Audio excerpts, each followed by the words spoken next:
¿Cuántos somos en su grupo? Para saber cuánto nos faltan.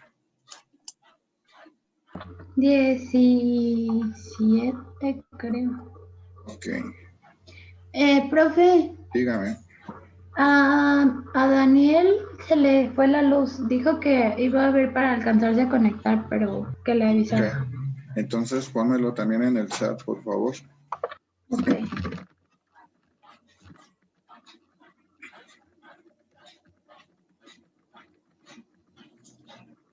Vamos a continuar.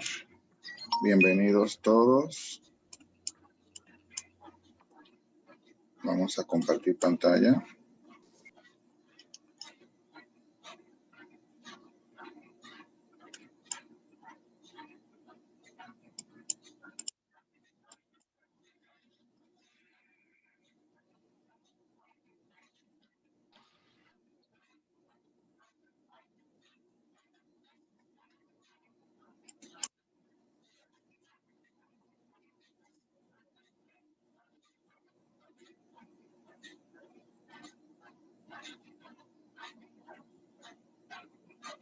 ¿Ya les aparece en su pantalla?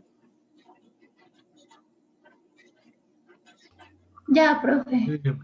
Ok, bueno, pues vamos a seguir en la línea que comenzamos la semana pasada, donde hablábamos de las cuestiones éticas dentro de las organizaciones. Y pues vamos a continuar el tema esta semana. A ver, déjenme ver.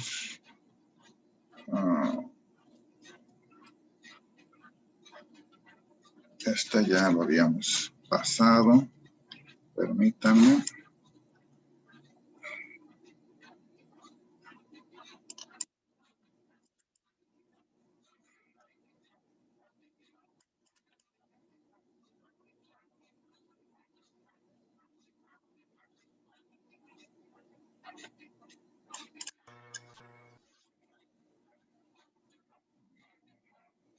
Les abrí uno que no era.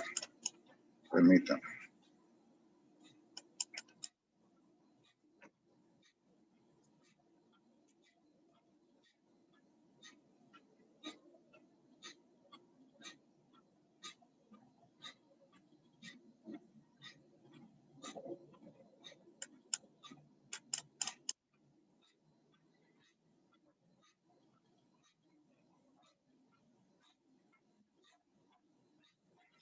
Sí. Les dije que continuábamos y les abrí el mismo en vez de abrir el nuevo. Este tema es un poquito largo, así que lo que iniciamos esta semana lo vamos a continuar todavía en la siguiente. Sí, es un tema un poco extenso, pero es muy interesante. Vamos a ver los elementos condicionantes de la ética en las empresas para poder saber qué es lo que permite, ayuda o impide a que las empresas actúen éticamente. ¿Sí? Okay. Bueno, pues vamos a iniciar conociendo la ética de la empresa. Todos sabemos que existen situaciones que pueden orillar a una empresa a que se ponga en entredicho su ética. Puede haber casos de corrupción, de especulación financiera, inmobiliaria, intoxicaciones por el alimento o el medicamento que fabrica, que provoque desastres medioambientales. No sé si recuerdan que les había platicado la semana pasada sobre una empresa que contaminó la presa de La Vega porque descargó melaza. Y pues aparentemente dirías tú, la melaza no trae problemas, pero imagínate la cantidad que vertió, que provocó un ecocidio, ¿no? Porque todos los peces de la presa murieron. También otra cosa es la falta de veracidad de la publicidad, y también lo vimos en el caso de las empresas de lácteos, que sus quesos y yogurts fueron retirados del mercado porque no era cierto lo que decían sus etiquetas. Entonces, esto ha provocado pues que las empresas reconsideren y retomen cuáles son sus principios éticos, sus valores éticos y si de veras los están viviendo. Aquí en esta presentación nos dice que los clientes, ciudadanos y la sociedad en general demandan a las empresas que se comporten de forma transparente, que se comprometan con el desarrollo de sus entornos y que sean honestas y responsables. De hecho, ha sido tanta la presión que ustedes saben que se han modificado leyes para obligar a las empresas a que sean sustentables, a que sean ecológicas, a que sean más amigables con el medio ambiente, a que informen la verdad de sus productos. Entonces, esto lleva a que las empresas se den cuenta de la importancia que tiene el que reconsideren su ética en la gestión empresarial. Hay un departamento dentro de la organización que es el que tiene más influencia para poder configurar, organizar e implementar la figura ética dentro de la empresa. Y ese departamento es recursos humanos. Ustedes van a ser quienes tengan injerencia en esta área, porque ustedes están saliendo con una capacitación que les permita administrar el capital humano. Entonces, dentro de sus consideraciones, indiscutiblemente estará el velar porque se cumplan los principios éticos, que la sociedad los acepte como empresa y que puedan convivir en una situación sana, ¿verdad? Y que la empresa sea reconocida por su compromiso. Pero, ¿qué es la ética de la empresa? Bueno, la ética ya sabemos que es una disciplina filosófica y que estudia la moral. Entonces, retomamos, se lo van a tatuar, se lo van a aprender, la ética, y dice que para la Real Academia de Lengua es una parte de la filosofía que trata del bien y del fundamento de sus valores. Para una filósofa que se llama Adela Cortina y que tiene injerencia en este artículo que yo les estoy presentando, la ética es un saber que orienta la acción humana de un modo racional en el conjunto de nuestra vida. Entonces, la ética en la empresa trata de implementar, de aplicar, de instaurar principios éticos que le permitan la toma de decisiones y que esta toma de decisiones se traduzca, se refleje en acciones concretas. Por lo tanto, debe de aportar herramientas que le permitan elevar el nivel ético de la empresa. Si una empresa actúa de determinada forma, las demás la imitan. Y siempre dicen, hay una que lleva el ejemplo, lleva el bastión, lleva el estandarte y todas hacemos lo mismo porque queremos ser reconocidas igual. Entonces, pues, es un papel un poco fuerte, importante, pesado. Aquí proponemos dos definiciones de ética. Si decimos que para la Adela Cortina es descubrir y aplicar los valores y normas que están dentro de una sociedad pluralista al ámbito peculiar de la empresa y que se requiere entenderla según el modelo comunitario, la European Business Ethics Network dice que la ética de los negocios es una reflexión sobre prácticas de negocios que implica normas y valores de los individuos, de las empresas y de la sociedad.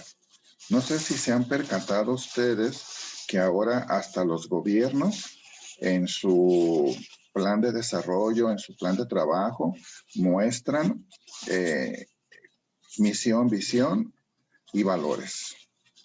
¿Por qué? Porque tratan de adaptarse a las necesidades contemporáneas. Y la necesidad contemporánea exige que las empresas, las organizaciones, el gobierno es una organización, se manejen con normas y principios éticos, ¿sí? La situación que hemos vivido en México, los cambios políticos y todo, ¿por qué fueron originados? Precisamente por esa exigencia que tiene la sociedad de que se aplique la ética en el trabajo, en el gobierno, en la empresa, para que exista menos desigualdad, menos robo, menos inseguridad, etc. Entonces sí es un tema bastante fuerte.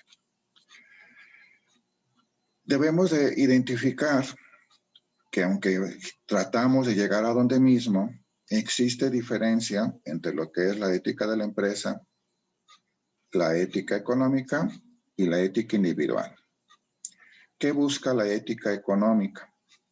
Bueno, la ética económica analiza la visión del entorno económico, político y social de las empresas, o sea, los sistemas económicos en general.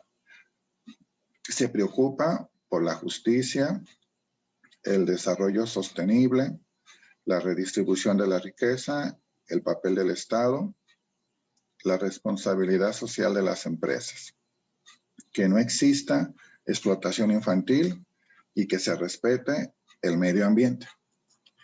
Algo que pegó mucho en México fue la huida de las empresas extranjeras a otros países. ¿Por qué les pegó? Bueno, en México tenemos salarios bajos, la mano de obra es muy barata, pero ¿por qué no le bastó para que se fuera atractivo? Bueno, quizá la cuestión de los impuestos. Pero además, no podíamos competir con la mano de obra de Singapur, de Vietnam, de aquellos lugares. ¿Por qué? Porque allá se permite la explotación infantil. Si ustedes tuviesen oportunidad de viajar y conocer alguna industria, yo creo que alguna vez han comprado una ropa, camisa, pantalón, algo, y han revisado la etiqueta y dice hecho en Singapur, hecho en Vietnam, hecho en Corea. No necesariamente son aparatos electrónicos, es ropa. Pero resulta que en esas empresas se contratan niños y los tienen trabajando en jornadas hasta de 18 horas. Nada más duermen lo suficiente. El día tiene 24. Esa explotación infantil aquí no se permite. No sé si se han dado cuenta de que han salido las noticias tormentas de arena en China o situaciones caóticas, no necesariamente por el COVID, sino por los altos índices de contaminación en que la gente no puede salir a las calles. Quiere decir que la industria no respeta el medio ambiente. Entonces les hace falta a este tipo de empresas pues una revisión de su ética, ¿verdad? De su ética económica. Ética de la empresa. Dice que analiza las actuaciones de la empresa. Se ocupa de las políticas del buen gobierno en los órganos de decisión más importantes. Por eso modifican sus organigramas y existe el término gobierno corporativo. Y desde allí se comienza a regir, a implementar procedimientos y normas para integrar la ética en la gestión diaria de las operaciones realizadas por el ente. ¿Sí? Se revisa la misión y la visión y se implementan nuevos valores. Ya puede tener los establecidos, pero de pronto les da un giro. Les da, como lo que ahora dicen, viene un reloaded, ¿no? Están recargados ahora, porque estuvieron analizando y viendo cuáles eran debilidades y fortalezas de su misión, de sus visiones y sus valores. E incorporaron la sustentabilidad y el desarrollo, podríamos decirlo, amable con el medio ambiente, ¿no? Cuidarlo. En cuanto a la ética personal, pues eso es el individuo, son las relaciones y el comportamiento de éste dentro de la empresa y tiene que ver con que va a preocuparse porque no exista acoso, soborno o uso de información privilegiada. Yo creo que ustedes en alguna manera, en algún momento, han podido sufrir algún acoso de tipo moral, de tipo sexual, de lo que sea. Y ustedes lo sienten, se dan cuenta. Y en sus empresas se percatan ustedes, porque dicen, oye, aquí hay una desigualdad. A mi compañera, solo porque es mujer, se le considera, y a mí como soy hombre, no. El jefe quiere con ella. Ok, es un juicio muy fuerte y muy delicado, pero sí llega a suceder. Luego sabemos que la chica se asusta y se renuncia. Pierde una oportunidad de trabajo porque está siendo acosada y el compañero está siendo discriminado.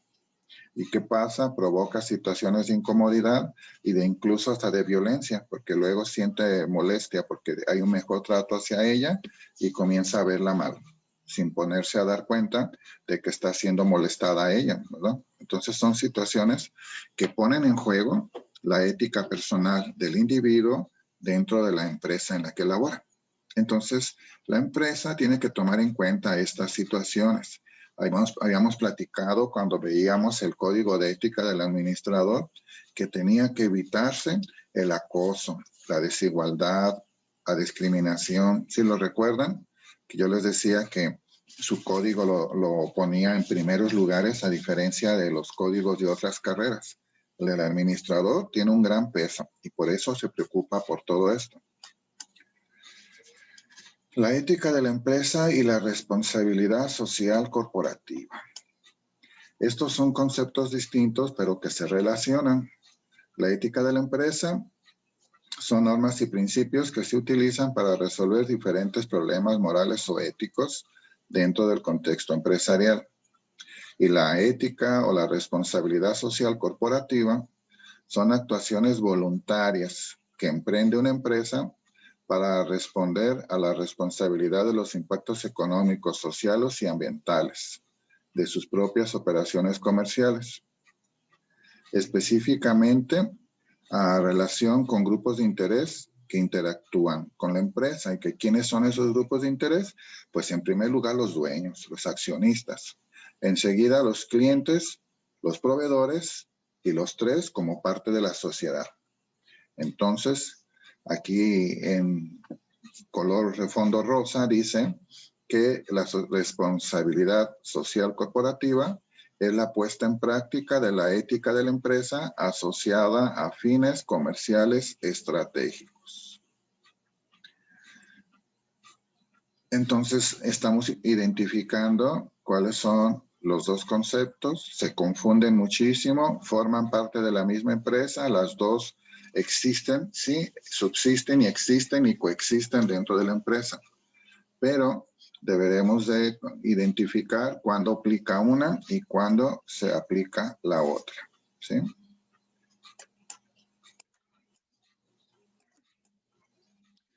¿Dónde se origina la ética de la empresa? Bueno, no sé qué tanto les gusta a ustedes leer o enterarse de cosas que pasan en este momento o que han pasado, si alguna vez surge su curiosidad por investigar. Aquí nos dice que en los años 70 surge en Estados Unidos la ética de los negocios, la business ethics. ¿Por qué? Bueno, había un presidente en aquel entonces que se llama Richard Nixon. Y Richard Nixon entró en un escándalo que se conoce como el Watergate, que son escuchas ilegales entre partidos políticos y que provocó que la sociedad civil perdiera confianza en las empresas y en el gobierno. ¿Qué pasaba? El espionaje telefónico.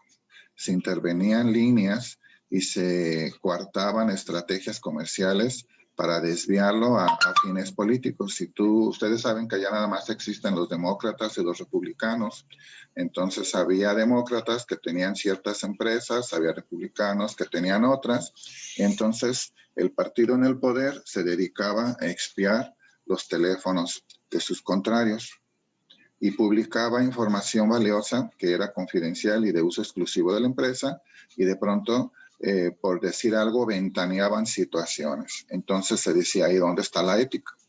¿Sí? Entonces, a partir de 1980, el mundo de los negocios se preocupa porque, fíjense, siendo Estados Unidos el país que es, existía cero ética en sus negocios. Entonces, había que permitir que las empresas obtuvieran beneficios, pues los empresarios necesitan para poder mantener su negocio.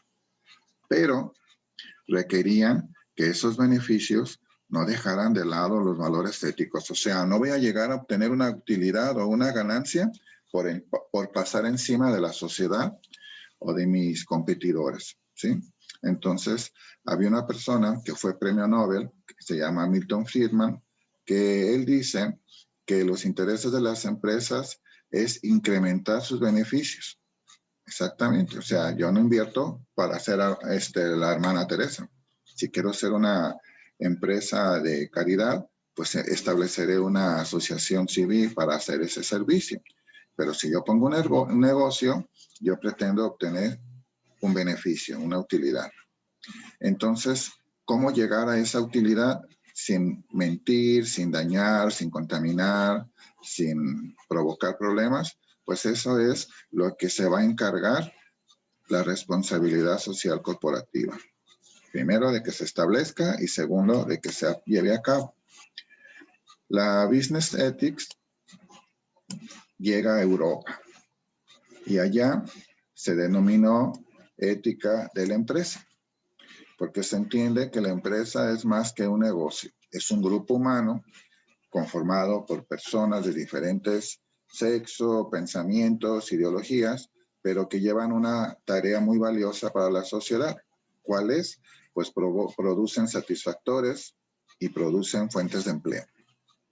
En 1987 se crea la European Business Ethics Network, que es la red europea de ética de la empresa, y desde entonces crean centros y cátedras específicas para enseñar, para instruir a las empresas y a las universidades cuál es la responsabilidad social de las empresas. Quiere decir que se modifica la currícula en las licenciaturas o carreras de administración de empresas, de contaduría pública, de mercadotecnia, en todas aquellas en que estaban preparando profesionistas para que se incorporaran al campo de trabajo profesional y que iban a tener injerencia en la toma de decisiones de las empresas. En 1990, en esa década, se hizo famosa porque hubo grandes escándalos económicos, sociales y políticos. Aquí mencionan el caso Enron. ¿Habían escuchado ustedes eso del caso Enron? Creo que fue el más grave. Hay una película que se llama Los chicos que estafaron a Norteamérica. Está en YouTube. Es el caso Enron, se las recomiendo. Es un documental hecho por HBO que lleva como 2 horas y cachito de duración y que explica toda la situación del caso Enron. ¿Por qué la pusieron en primer lugar? Porque fue la más importante, la más grave, que incluso tuvo afectaciones en México, porque el hermano incómodo de Salinas de Gortari, Raúl Salinas de Gortari, se vio mezclado en negocios con Enron. Enron, así para platicarles a grosso modo, vendía aire. Tenía engañada a su gente, a sus trabajadores, a sus socios, a sus clientes. Era la estafa mundial. Vendía elefantes blancos, aire. Y modificaba sus estados financieros. Cotizaba en bolsa y eran las acciones más caras del momento. Si tú llegabas a tener una acción de Enron y te había costado $100, estabas seguro de que esos $100 te iban a dejar una utilidad de $1.000.000. Entonces, ¿qué hacía la gente? Más acciones. Mientras más acciones, más millones. Entonces la gente empezaba a invertir. Pero los estados financieros de Enron eran aire, era mentira, no existía nada de esto. Fue un fraude bien y bonito que implicó a la India, implicó a México, al estado de California en específico, a varios países de la Europa occidental que ya se estaban retirando del socialismo, porque iba y les inventaba que les iba a construir hidroeléctricas, generadores de electricidad eólica, etcétera, y no hacía nada. Su inversionista estaba en Estados Unidos y a él le presentaban 1000 maravillas de sus negocios del extranjero. Les digo que es el más importante porque México se vio inmiscuido ahí con Raúl Salinas de Gortari. Ustedes saben que Raúl Salinas de Gortari incluso estuvo preso, pero él participó en el escándalo de Enron. Dense oportunidad. Por ejemplo, sé que viene el próximo fin de semana un puente y si les gusta el cine, estar en su casa, pueden ver ese documental. Se llama Los chicos que estafaron a Estados Unidos. Es el caso de Enron. Yo tengo la película, pero no se las puedo pasar. Está muy pesada, no sé cómo podérselas enviar o cómo poderla, no sé, dividir en pedacitos y podérselas pasar para que la pudieran ver. Pero bueno, en el caso de Parmalat y de WorldCom, también hubo otro escándalo porque mentían en la calidad de sus servicios, de sus productos, se espiaba, se sobornaba a políticos, a funcionarios de la competencia a efectos de poder modificar su información financiera y atraer inversionistas, pero al igual que Enron, eran empresas de aire. Hay que tener mucho cuidado con la inversión. Creo que ustedes ya tienen un maestro que les habla de los mercados de valores. No sé si han tenido clases con el maestro Daniel o con el maestro Carlos o con el maestro Juan José. ¿Alguno de ellos tres ya les han dado clases? No, profe. Ellos les van a dar una materia de finanzas y de valores y de mercado de valores. Los tres manejan a la perfección el caso Enron. Como podemos decir, como los cuatro somos contemporáneos, nos tocó vivir esa situación y la conocemos y la sabemos. Entonces, pudieran preguntarle a ellos, sobre todo el maestro Daniel, que tiene más conocimiento de los mercados de valores, ¿cómo impactó Enron en México? ¿Qué tanto hizo Raúl Salinas de Gortari con ellos? ¿Qué provocó aquí? Es muy interesante. Entonces, con estos escándalos, pues cabe que se necesita que se establezca la ética en las empresas. Entonces, estamos hablando que ahora, en el siglo XXI, la ética empresarial empieza a cobrar muy grande importancia. Si existía anteriormente, pues a lo mejor era en letra, ¿no? Así en papelito nomás. Ahí mira qué bonito dice este libro, Ética de la Empresa. Pero no se aplicaba. Y ahora todos sabemos que como son empresas transparentes, como son empresas que cotizan en bolsa, pues deben de permitir ser analizadas y casi todo puede ser identificable porque se relaciona. Sí podemos saber, por ejemplo, es indiscutible que todos conocen a Carlos Slim. Se supone que como empresas, sociedades anónimas, se llaman sociedad anónima porque permanece en el anonimato quién es el dueño. Telmex, Sears, Sanborns son del grupo de Carlos Slim. Y si son empresas sociedad anónima, ¿por qué sabemos de Carlos Slim? Bueno, porque es una figura pública, se da a conocer, participa en proyectos, realiza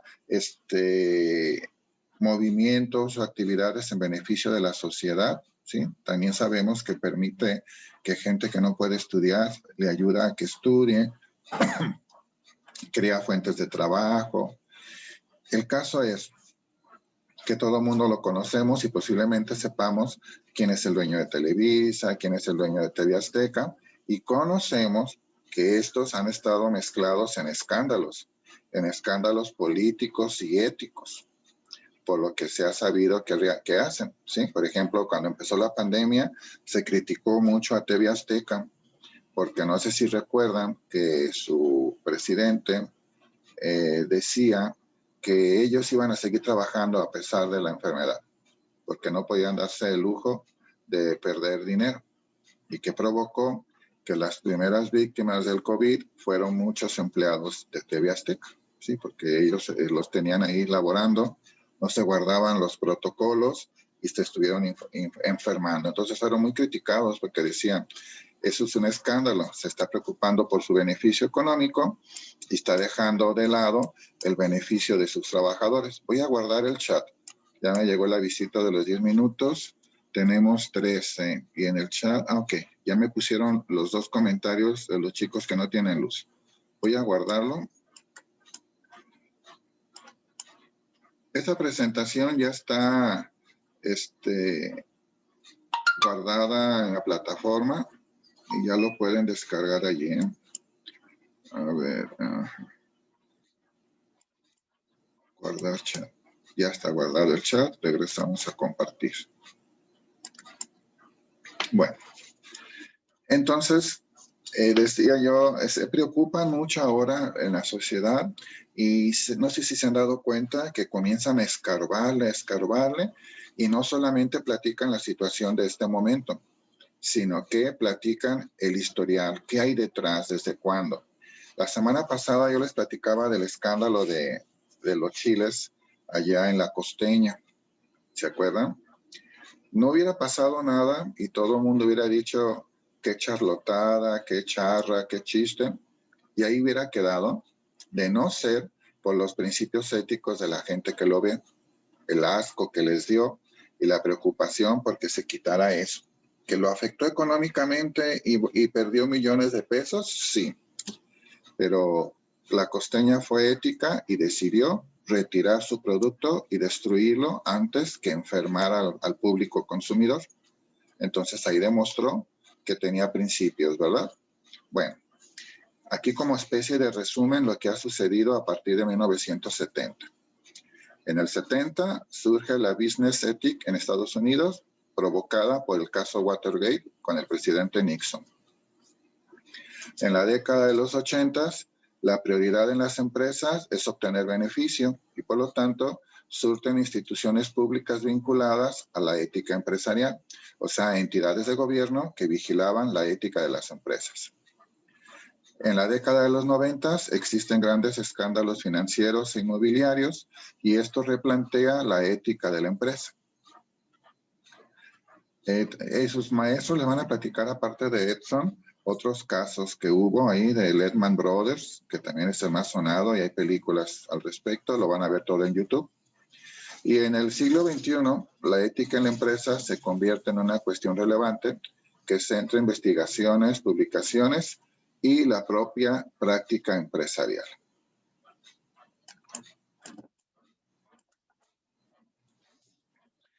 ¿Por qué llevar ética empresarial? Bueno, las razones son las siguientes. Primero, las actuaciones faltas de ética de las empresas que están detrás de los numerosos casos de corrupción, de abuso de poder, estafas del sector bancario, falta de responsabilidad empresarial y que provocan pérdida de confianza y que traen dos consecuencias importantes. Se caen las ventas y deslealtad de consumidores y de trabajadores. Los consumidores cambian de marca y los trabajadores ya no les preocupa pertenecer a la empresa. Hacen su trabajo al y se va y buscan cambiarse e irse con la competencia. La globalización. La globalización abrió los mercados y nos puso más competencia. Entonces, ¿qué provoca? Que las empresas crezcan si quieren permanecer. Tienen que competir y tienen que abrirse. ¿Y qué comienzan a hacer? Pues a proyectarse, a salir de su país, a irse a otros países para tratar de abarcar mercado y darse a conocer. Pero en México, por ejemplo, cuando nos incorporamos a la globalización, hacía falta que existieran leyes que pudieran considerar este nuevo fenómeno económico-social. No hay leyes suficientes y los gobiernos, el poder que ejercen sobre las empresas, pues es menor, aunque en la actualidad en México entendemos que parece ser que se quiere quitar el poder a los dueños y que pasen a ser del Estado. Hay que tener mucho cuidado con eso. Y también que las decisiones que toman las empresas cada vez afectan a un mayor número de personas. Por lo tanto, se debe de exigir una mayor responsabilidad. Por ejemplo, la gran mayoría tomamos Coca-Cola. ¿Cuál es el reto que tiene Coca-Cola? ¿Qué se le ha exigido a Coca-Cola? Bueno, ustedes recuerdan que México encabeza el primer lugar de gente obesa. Entonces los gobiernos comenzaron a pedir a Coca-Cola que disminuyera la cantidad de azúcar de la cero y la receta original o algo así se llama. ¿Sí? ¿Por qué me dejó de compartir?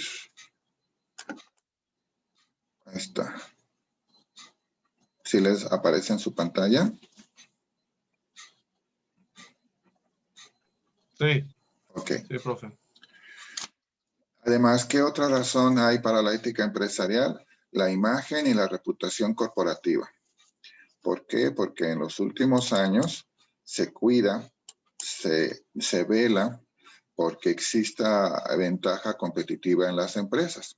En México, ustedes en los comerciales no podían decir, por ejemplo, Coca es mejor que Pepsi o Pepsi es mejor que Coca. Y en los años 80 se comienza a cambiar esa idea. Ya puedes hablar de tu competencia. Yo creo que sus papás han de ser cercanos a mi edad, sino que más chicos o a lo mejor más grandes, no sé.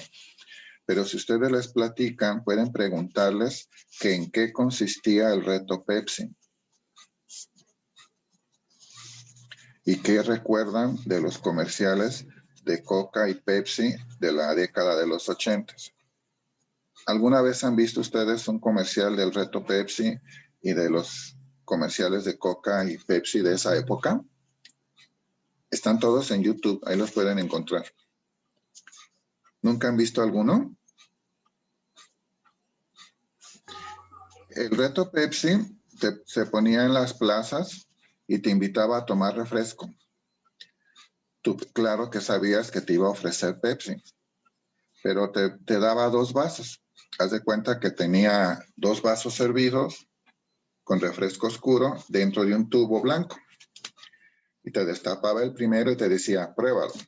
Y ya le dabas tú el trago y decía, ¿te gusta? Sí. A ver, ahora prueba este otro. Y te daban el segundo y te decían, ¿te gusta? Sí. ¿Cuál te gustó más? No, pues el primero, no, pues el segundo. ¿Cuál refresco crees que es? Coca. Entonces te volteaban el envase y decía Pepsi. O decías Pepsi y le daban la vuelta y era Coca. Era una competencia abierta, movida por Pepsi, para contraatacar la influencia que tenía Coca-Cola en el mercado mexicano. Antes las leyes no lo permitían, pero se aperturó en los 80 y ya podías atacarlo. Coca-Cola no hizo el reto Pepsi, pero luego sacó los refrigeradores. Y esto lo sacó desde Estados Unidos. Hay una escena que es muy recordada de los videos en que está un niño que está ante un refrigerador de Coca-Cola, de los que expenden bebidas en lata, y está echándole monedas y saca 2 latas de Coca-Cola.